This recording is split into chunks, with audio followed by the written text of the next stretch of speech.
es el sigilo con el que están trabajando que no se nota? Claro que se está trabajando y fuertemente.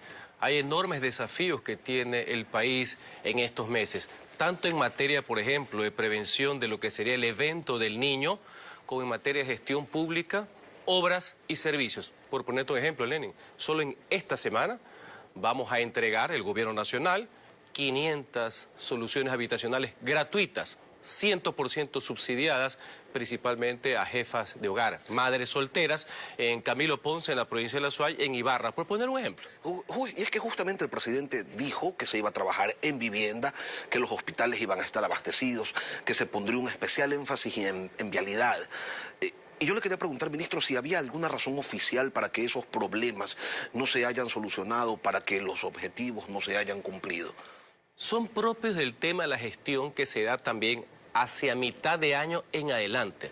Recordemos que cuando inicia primero un gobierno hay obras que se denominan de arrastre, que aparte el clima de ingobernabilidad, producto de la insensatez y la irracionalidad de quienes confundieron la fiscalización con la obstrucción, hacía que los ministros de Estado no puedan estar permanentemente en sus trabajos porque los llamaban hasta 5 veces el mismo día, torpedeaba la situación. Pero en temas de gestión se está trabajando y se está trabajando con fuerza.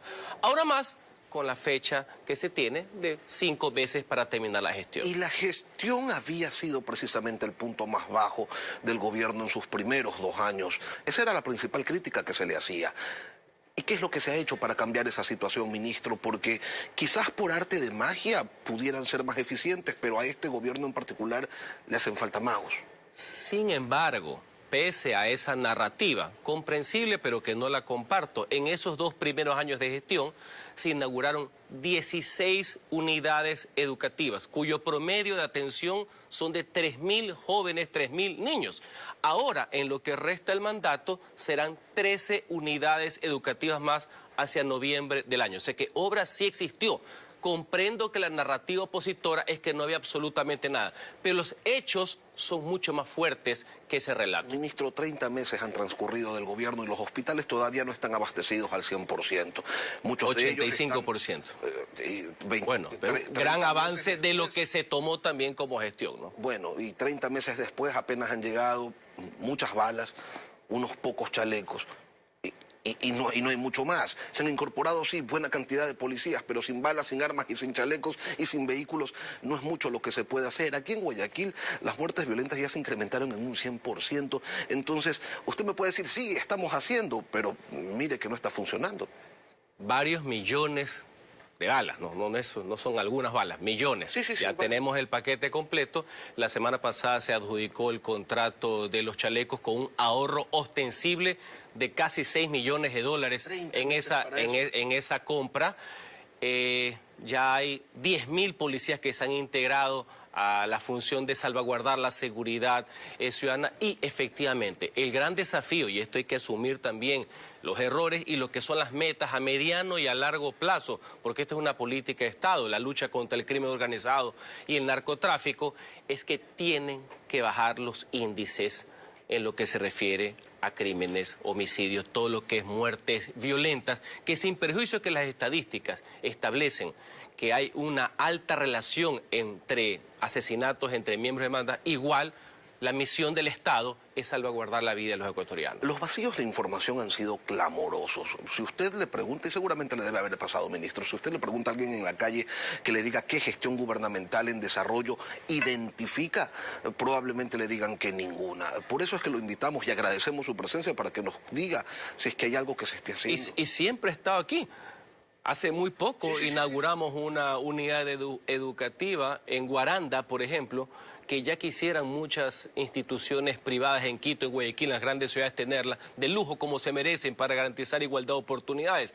En las próximas semanas, es que no se lo comunica, ¿no? Las próximas semanas se han inaugurado 4 hospitales, ¿no? Y en los próximos días se va a inaugurar, por ejemplo, el Hospital de Pedernales. Habrá que hacer mayor énfasis en esta parte comunicacional, pero los hechos que las obras están. Ministro, estamos a semanas, en un caso, y a meses en otro de que se venzan los contratos de concesión de las empresas de telefonía móvil y las negociaciones hoy están paralizadas. Resulta que ni siquiera tienen la valoración que les permita avanzar en el proceso. Yo sé que ese es un tema que no lo maneja su cartera de Estado, pero usted es uno de los pocos funcionarios del gobierno que sí da la cara. Y además este tema ya se volvió político y entonces entra en su cancha. ¿Cómo lo van a resolver? Por supuesto, y mi labor es coordinar. Parte de mi trabajo es intragubernamental, por así decir, y lo que le puedo garantizar al pueblo ecuatoriano e informar como corresponde es que la estructuración legal de lo que es el contrato y la negociación está hecha y bajo ningún concepto, porque por ahí hay unas leyendas, bajo ningún concepto habrá una para del servicio, que por ahí he leído algunas amenazas de actores políticos. No puede existir ahí las garantías completas de que no habrá paralización del servicio. Se están haciendo inclusive consultas jurídicas a nivel de la Procuraduría General del Estado, pero lo importante es la continuidad de lo mismo y que siempre los intereses sagrados del pueblo ecuatoriano van a ser garantizados. Pero lo que usted nos dice es serio, es preocupante, ministro, porque dice la estructuración legal está lista. No tienen la valoración, o sea, se pusieron... Es parte del concepto de la estructuración legal y lo que es importante, y el pueblo ecuatoriano tiene que tener claro que jamás se verán afectados sus intereses. Sí, clarísimo esa parte, pero ¿cómo es posible que antes de iniciar la negociación no hayan tenido primero el precio de lo que se iba a negociar? Ese es parte del tema de la estructuración legal. Lo que sí puedo informar a los ciudadanos, a todos los televidentes, es que jamás será perjudicado el pueblo ecuatoriano. Desde el día 1 que asumieron el poder, sabían que tenían que renegociar esos contratos. Hoy están por vencer y en el gobierno están al apuro viendo qué se hace. Usted nos acaba de comentar que se han elevado consultas a la Procuraduría, seguramente para ver de qué manera se pueden extender esos contratos dentro de lo que permite la norma. Sé que por ahí es que va la cosa, pero ministro, con ese ejemplo de gestión, le hacemos caso nomás pues, a lo que dice su colega don César Roón. Recemos para que no nos llueva tanto porque nos lleve el agua. Si no es así. Esto está en el marco de las certezas, en el marco de la seguridad jurídica, que es a lo que todos estamos obligados. Otros son los que andan amenazando que no se debe suscribir nada y que lo que se suscriba lo quieren tumbar abajo porque, claro, ellos sí negocian muy bien. Aquí lo importante es que las cosas se hagan bien, se hagan de forma legal y que la continuidad del servicio jamás se vea afectada. ¿Es prioridad para el gobierno dejar suscritos esos nuevos contratos? Es prioridad para el gobierno nacional tener un servicio bien contratado que beneficie al pueblo ecuatoriano. Y la consulta a la Procuraduría es sobre...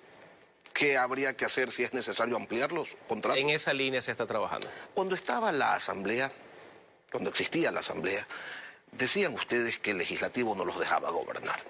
Hoy dicen que es la Corte Constitucional la que no los deja gobernar. Pero el mismo presidente Guillermo Lasso, ministro, dijo hace algún tiempo que el 90% de las cosas que se tenían que hacer no era necesario pues, pasar por ninguna asamblea, ni por ningún otro organismo, por ninguna otra función del Estado. Y muchos queremos saber entonces por qué no hace esas cosas. Es importante también señalar algo. En un Estado de Derecho es necesario que haya un contrapeso del poder legislativo y de fiscalización. Ahora, en materia legislativa, ese contrapeso, más allá que no esté de acuerdo en algunos de sus fallos, lo realiza la Corte Constitucional en este momento de excepción que vimos después de la disolución de la Asamblea Nacional. A lo que se refiere el presidente de la República es en materia de gestión, tema de reglamento que se está avanzando. Pero yo le hago una reflexión.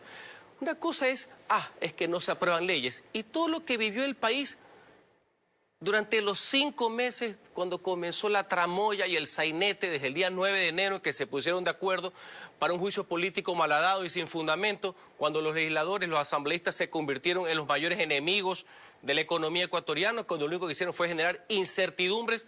Eso también complica la gestión del gobierno. No es porque solamente no le aprueban o sí le aprueban una ley. Durante 5 meses el país se vio sujeto, no solamente el gobierno nacional, a un proceso destinado a destituirlo, que era un derrocamiento con maquillaje constitucional. Y eso afecta pues, a la gestión, eso afecta a la economía, eso afecta al riesgo país, entre otras cosas. Ese era el mayor problema que había con quienes confundieron la fiscalización con la obstrucción. Y ese rol hoy lo ha suplido la Corte Constitucional. El presidente en su carta les dice que están yendo más allá de sus atribuciones. La Corte Constitucional, que es el máximo órgano de control que existe en un Estado de Derecho y que hay que respetar sus fallos vinculantes, dictámenes, aún así uno no esté de acuerdo, porque eso es vivir en democracia, En mi criterio, en el campo de meterse en lo que es económico urgente, no digo el control, de que ningún artículo se contraponga a la Constitución, a los tratados internacionales, entre otras cosas, para mí está yendo más allá de sus atribuciones. Y eso es lo que el presidente de la República, de manera firme,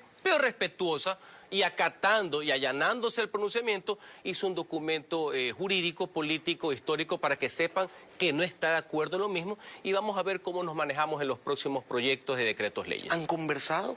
¿Han conversado con la Corte? ¿Les han dicho, saben qué, señores? Mira, a nosotros nos está preocupando esto. ¿Qué manera existe de hacer más célere el proceso, de que se enfoquen realmente en lo que tienen que enfocarse? Antes de los dictámenes había la preocupación de cuál iba a ser el plazo de los mismos y la mecánica, un tema de forma, sin entrar al tema de fondo. Porque cuando existe Asamblea Nacional solo se puede presentar uno a la vez y había 30 días de plazo. Ya en el fallo de hace pocos días ya la Corte limitó, ya trazó la cancha, por así decir, en ese aspecto no tengo objeción alguna, dijeron que se van a tomar hasta los 30 días y que no había problema si se envía más de un proyecto de ley al mismo momento. Así que con esos parámetros en la forma vamos a trabajar. No lo sabíamos a partir del 17 de mayo, por eso enviamos uno la primera vez. Pero yo le preguntaba, ministro, si se habían conversado, ¿habían dialogado? ¿Usted se ha reunido con los integrantes de la Corte Constitucional? Yo hace pocos días tuve una reunión formal de trabajo interinstitucional, prácticamente de lo que es la labor de coordinación básica entre funciones del Estado. Los magistrados no hablan de sus fallos a través de reuniones, ellos lo expresan a través de sus dictámenes y esas son las reglas del juego y yo lo tengo absolutamente claro. Esperemos que en los próximos días, cuando presentemos los demás proyectos de decretos, leyes, sea todo en favor de la ciudadanía, teniendo en cuenta algo. En nuestro país, en nuestro querido Ecuador, todo lo económico es urgente. ¿Los demás son cuántos, son cuáles? Tenemos algunos ya prácticamente listos. El primero sería en los próximos días uno que tiene que ver justamente con el evento, fenómeno del niño y todas las repercusiones económicas urgentes que se tiene para poder afrontar esta crisis de mejor manera. Ese es uno. ¿Y los otros? Hay uno que tiene que ver con finanzas públicas, que también son urgentes. Hay otro que tiene que ver con mercado de valores. Hay algunos temas, sino que ahora con estos parámetros tenemos que ser muchísimo más cuidadosos, más allá que estemos no de acuerdo con el tema. Henry Cucalón, ministro de Gobierno. Gracias, ministro, por acompañarnos hoy. Gracias, como siempre. Buenos días. Directo. Son las 7:10 y Andrea, tú tienes más.